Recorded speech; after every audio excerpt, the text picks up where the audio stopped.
It all started when Karen, my ever-entitled HOA neighbor, decided that my house was somehow encroaching on what she believed to be HOA-managed land. The kicker: I wasn't even in the HOA. My property had existed for decades, legally separated from the HOA's jurisdiction, but Karen? She refused to accept that. To her, everything within her sight belonged to her little dictatorship. At first, it was the usual passive-aggressive nonsense.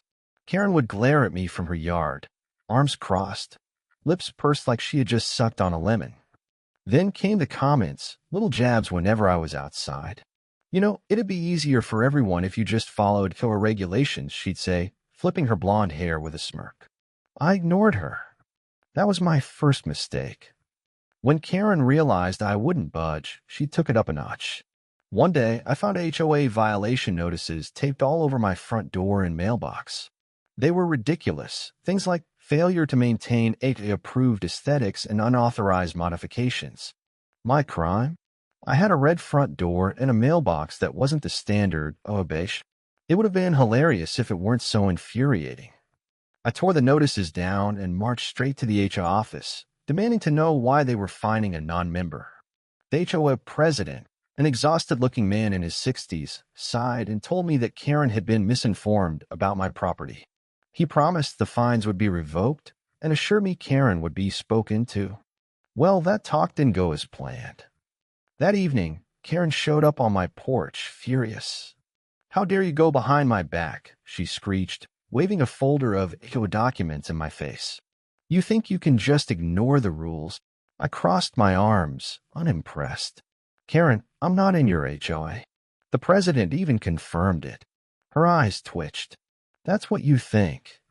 But your property has been affecting the community for years." "Affecting it how?" I asked, genuinely curious. She scoffed. "It's an eyesore.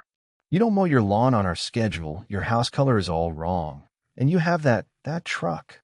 I blinked. "So, because my house isn't beige and I don't have a boring sedan, I'm ruining the community?" "Exactly," she snapped. I exhaled. "Karen, I don't care." And with that, I shut the door in her face. That should have been the end of it. But Karen, she wasn't done. A few days later, I woke up to a sound no car owner ever wants to hear, the metal screech of a tow truck. I bolted outside, and there it was, my pickup being hooked up to a tow truck on my property. Karen stood nearby, arms crossed, smirking like she had just won the lottery. "Should have just complied, neighbor," she cooed, her voice dripping with condescension. I stormed up to the driver. "You're making a mistake. This is private property. My truck isn't violating any laws." The guy gave me an apologetic shrug. "Lady called it in. Said the vehicle was abandoned on HOA land." I was just following the order. I pulled out my phone. "Yeah? Well, let's see what the cops have to say about that."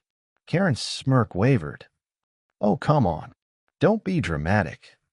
It's just a minor correction to our community standards." I laughed, dialing 911. "You're about to find out just how minor this is." The cops showed up fast. When I showed them my property deed and explained what had happened, their expressions went from mildly annoyed to, "This is going in a report." "Ma'am, you can't have vehicles towed from property you don't own," one officer told Karen. She flushed red. "Well, I was just trying to enforce HOA rules." "Which don't apply here," the officer deadpanned. Karen, realizing she had royally messed up, turned to the tow driver. "Put it back. Put it back." It was a misunderstanding, but the cop held up a hand. "No, ma'am. This isn't just a misunderstanding. This is illegal towing, and you will be paying the fine for this." Karen's face drained of color. "Fine. But, you also owe this man a reimbursement for the tow fee," the cop continued, gesturing to me. Karen turned to me, her eyes burning with rage. "You'll regret this." I grinned. "Oh, I'm counting on it." Most people, after being caught committing a crime, would lay low. Not Karen. Oh no, she decided to go full psycho mode. That night, I was sitting in my living room, enjoying a cold drink, when suddenly, boom, the entire house shook. I jumped up, heart pounding, and ran outside, just in time to see Karen's SUV backing away from my garage door. She had rammed her car into my house. I froze. Was she insane? Karen stumbled out of her car, looking dazed, as if she hadn't just committed a literal felony. "You ruined my life," she screeched, pointing at me. Before I could even process what was happening, my security floodlights flicked on, illuminating everything. My smashed garage door, her crumpled bumper, and the sheer insanity unfolding before me. And then? Sirens. Neighbors had already called the cops. Karen turned to run, but she tripped over the curb and face-planted right into the grass. By the time the cops arrived, she was a sobbing mess. He set me up. He made me do this," she wailed as they cuffed her. The officer just sighed. "Ma'am, you just rammed a house with your vehicle. No one made you do anything." As they hauled her away, Karen screamed one last time. "This isn't over. I'll sue you." I crossed my arms, watching as they shoved her into the squad car. "Good luck with that, Karen. You're gonna need it." The morning after Karen's insane demolition derby stunt, I woke up to the sound of police officers and insurance adjusters swarming my front yard. The damage to my garage door was extensive, leaving a gaping hole where her SUV had struck.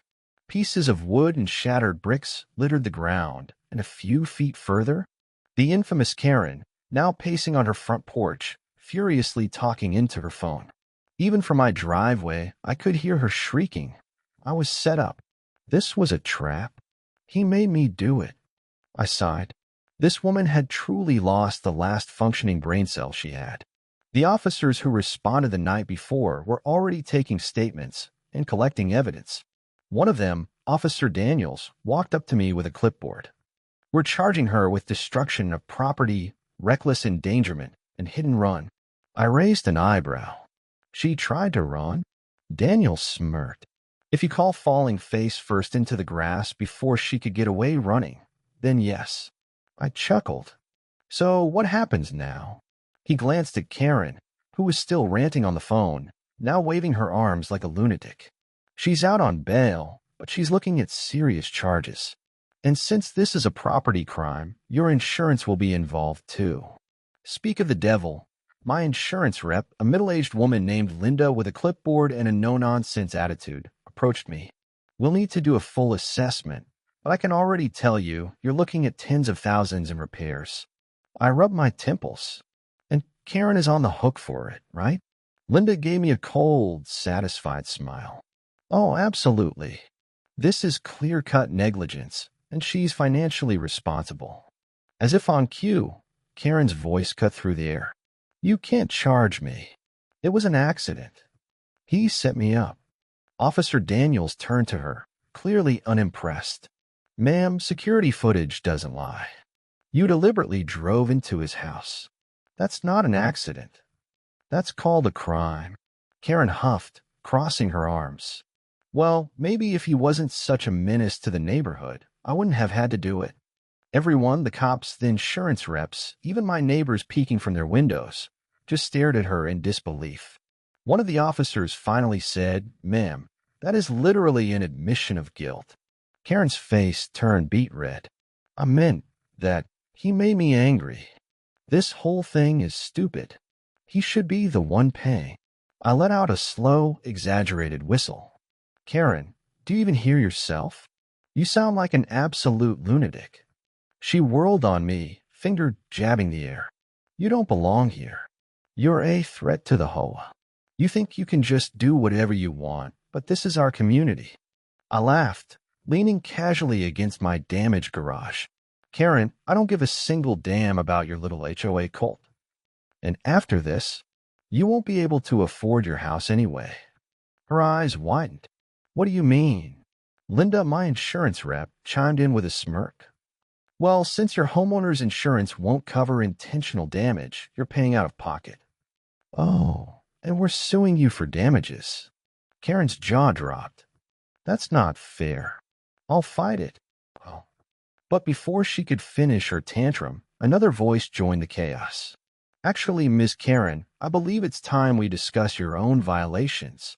We all turned to see the HOA president, looking exhausted, holding a thick folder. Karen blinked. Wait, what? The HOA president sighed. You see, while you've been so busy harassing a non-member, we've been receiving complaints about you. Parking violations, unauthorized home modifications, late dues. Karen staggered back. That's not the same. I'm on the board. The president's expression didn't change. Not anymore. You're being removed immediately. And considering you've put the HOA at legal risk, we won't be covering any of your legal expenses either. Karen gasped like a fish out of water. You can't do this to me. I am the HOA. I just grinned. Well, Karen, looks like the community doesn't want you either. As Karen stood there stunned, the full weight of her actions finally hitting her, I felt something I hadn't in a long time. Satisfaction. But little did I know, Karen wasn't done just yet. The weeks following Karen's insane vehicular assault on my house were nothing short of chaotic. Between insurance claims, contractor visits, legal meetings, and endless paperwork, my life became a whirlwind of dealing with the mess she had created. But the one silver lining, the lawsuit against her was moving forward fast. And this time, there was no HOA to shield her from the consequences. Karen had officially become a legal disaster. First, there was the civil lawsuit I filed for damages, which included property destruction, emotional distress, and trespassing. My lawyer, a sharp, no-nonsense woman named Amelia, was relentless. She compiled every bit of evidence, from security camera footage to witness statements, and laid out a rock-solid case showing Karen's pattern of harassment. Then there was the criminal case. The police had charged her with reckless endangerment, destruction of property, and attempted assault. Yes, because technically, I was inside my house when she rammed it. With multiple felony charges on her record, Karen was facing serious consequences. And Karen, oh, she was still delusional, still screaming to anyone who would listen that this was all a setup, that she was the victim, that the entire world was against her. Her latest stunt, she fired 3 lawyers in a month. One of them, a poor guy named Jeff, actually threw his hands up and shouted, "I can't represent someone this insane," before storming out of the courtroom. Even the judge had to fight back a smirk. And then came the final hearing, the moment everyone had been waiting for. The courtroom was packed. My neighbors, HOA members, even a few local reporters had shown up to witness Karen's fate unfold. Karen, dressed in a wrinkled beige suit that looked like it had been chewed up and spit out by a thrift store, sat at the defendant's table, looking absolutely miserable. Her new lawyer, a poor soul who looked like he regretted every life decision that led him here, was struggling to keep her under control. The judge, a stern-looking woman with glasses perched at the edge of her nose, cleared her throat. "Ms. Karen, you stand accused of multiple counts of property damage, harassment, and reckless endangerment. Given the evidence presented, I have reached a decision." The entire courtroom went silent. Karen clenched her fists. This is all a joke. This is a witch hunt. The judge did not look amused. "Ms. Karen, I strongly advise you to remain silent." Karen huffed but crossed her arms, glaring at me like I personally ruined her life. The judge continued, "Based on the overwhelming evidence, I find the defendant guilty on all counts. The damages to the plaintiff's property exceed $100,000, and given the reckless nature of the crime, I'm ordering full restitution, plus additional fines for legal fees." The room erupted in murmurs. Karen's face turned ghost white. The judge wasn't done. "Furthermore, Ms. Karen, your history of harassment and disregard for the law lead me to believe that a simple fine will not suffice. You are sentenced to 6 months of house arrest, along with 500 hours of community service." That's when Karen completely lost it. "You can't do this to me. This is a conspiracy. This whole court is corrupt." The judge sighed and motioned to the bailiff. "If the defendant continues to disrupt the proceedings, she will be held in contempt." Karen stood up, pointing at me with shaking hands. You did this. I will make sure you pay for this. You'll regret the day you moved here." I smirked. "Oh, Karen, I think the only one regretting anything here is you." That's when the bailiff grabbed her by the arm. Karen shrieked, "Get your hands off me.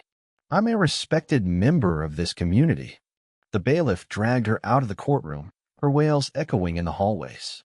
The door slammed shut behind her, And just like that, she was gone. A strange silence filled the room. Then one of my neighbors clapped. Then another. And before I knew it, the whole room was applauding. The HOA president, who had been sitting in the back the whole time, walked up to me and shook my hand. You did what we couldn't do for years. You got rid of her. I laughed. Took a semi-truck to my house, but yeah, I'd say it was worth it. As I stepped out of the courtroom, I took a deep breath. The months of stress, the constant harassment, the insanity, it was all finally over. Karen was out of my life, and soon to be drowning in debt. Justice had been served. And as I walked to my car, I couldn't help but think, maybe it was time to throw a neighborhood party. A Karen-free celebration.